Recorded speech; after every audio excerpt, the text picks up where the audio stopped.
কি ভালো একটা মেয়ের কাছে বিয়ে দিবে, অনেক যৌতুকে অনেক কিছু আচ্ছা। এখন সেই ক্ষেত্রে আপনি আপনার হাসব্যান্ডের সাথে থাকেন না একা, একা থাকেন? হ্যাঁ, এখন বর্তমানে একা থাকি। একা চলতে তো একটা মেয়ের অনেক রকম কিছু ফেস করা হয়। এখন আপনি কি করতেছেন? এখন আমি মিডিয়াতে কাজ করি। গার্মেন্টস ছেড়ে কেন মিডিয়াতে আসলেন? গার্মেন্টস ছেড়ে কেন মিডিয়াতে আসলাম, এটা মানে কি আমার হাসব্যান্ডকে দেখানোর জন্য। মানে? মানে কি ও যেই কারণের জন্য চলে গেছে, ওর হুম। বাপ-মা যে কারণের জন্য আমার কাছে থেকে ওরে দূরে সরাইছে। আমি চাই এমন একটা কাজ করতে জানি ওরা বুঝতে পারে না, খারাপ হোক ভালো হোক, কইরা তো দেখাইছে। কি সেটা?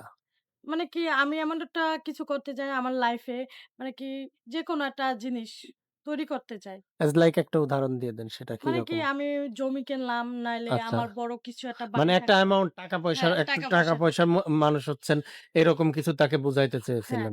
আ এই ক্ষেত্রে আপনি যে টাকা-পয়সা গুছাইতে চাচ্ছেন, তো চাকরি করে কি টাকা গুছানো যেত না? হ্যাঁ, গুছানো যেত হুম। কিন্তু আমার বাবা-মারা দিলে আর আমার খরচা এটা চলা হয় না। এখন আপনি কি কাজ মিডিয়াতে কাজ হ্যাঁ, করতেছেন। মিডিয়াতে কাজ করি। মিডিয়াতে যে ধরনের কাজ করতেছেন, মিডিয়াতে তো গিভ অ্যান্ড টেক একটা শব্দ থাকে। হুম। বিভিন্ন রকম ঘটনা ঘটে। এই কাজগুলো আপনি করেন তাহলে? না, না ওরকম কাজ করি এগুলো না। না হলে পরে তো আপনি হুট করে আসলেন, হুট করেই তো নায়িকা হয়ে যাইতে পারবেন না। না, কারণ নায়িকা আপনার কাজের অভিজ্ঞতা না থাকলে তো আপনি পাবেন না। এটা ঠিক কথা। কিন্তু কিছু, কিছু ভাইয়ারা অনেক ভালো আছে, আমারে সাপোর্ট করছে অনেক। হুম, এর জন্য আমি এত দূরে আসতে পারছি। আচ্ছা। তো এখন এই পরিস্থিতিতে এখন কি আপনার এই লাইফটা ভালো লাগতেছে? কখনো কি একটা মেয়ের এরকম জীবন পছন্দ? আমি মনে করি আমার কাছে ভালো লাগতেছে। আপনার কাছে ভালো হুম, লাগতেছে? আমার কাছে ভালো লাগছে। আচ্ছা, যদি কোনো সুযোগ আসে এই লাইফ থেকে আপনার রিকভারি দিয়ে যদি ভালো কোনো লাইফে চলে যাওয়ার বা যদি আপনি কি হাসব্যান্ড রাখার নাকি ডিভোর্স দিয়ে চলে যাওয়ার কোনো না, সম্ভাবনা ও আছে? তো ছেড়ে চলে গেছে। ও তো শুনছি ও বলে বিয়ে করবে। এখন আপনাদের তো ডিভোর্স হয়নি এখনো। ডিভোর্স না হয় নাই। তাহলে তো ডিভোর্স ছাড়া সে এখন আপনি কি করতে এ চাচ্ছেন? বলতেছে আমার কোনো দাবি নাই। আমি বলছি ঠিক আছে আমার কোনো দাবি নেই। তাহলে কি ডিভোর্স দিয়ে এখন যদি ভালো জীবন কোনো আমাদের কোনো দর্শক বা কেউ যদি আপনাকে নতুন করে জীবন শুরু করার জন্য সহযোগিতা করে বা বিয়ে-শাদী করে তার ফ্যামিলিতে নিয়ে যেতে চায়, আপনি কি যাবেন?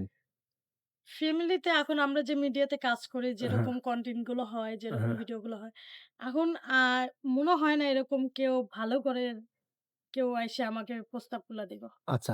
না থাকে না মানে একজন প্রস্টিটিউট, হুম, হ্যাঁ? যে তাকেও কিন্তু অনেকে বিয়ে করে।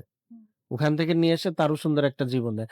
তো দেখা হ্যাঁ, যাচ্ছে যদি যদি এরকম কেউ আপনার এই জীবনটা ভালো একটা জীবনে ব্যাক করে আনার জন্য সহযোগিতা করে, আপনি কি তাকে সংসার করে শুরু করবেন তার সাথে ভালোমতো?